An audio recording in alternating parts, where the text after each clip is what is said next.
Bismillahirrahmanirrahim. Мәсімізді киік, аяқ жазып болды. Қалай жаздық? 20 минуттаймын.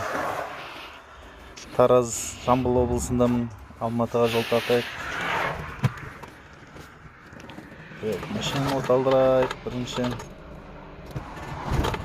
Сосын музыка қосып жіберейік. Көздегі күңіренген күнде мұңаямды өкпелеймін кімге? Келем үнсіз аңдамай, өкінішпе бұл қалай? Жеткізбейтін арман-ай, өтеді өмір шалған-ай. Амал бар ма, өмір осылай?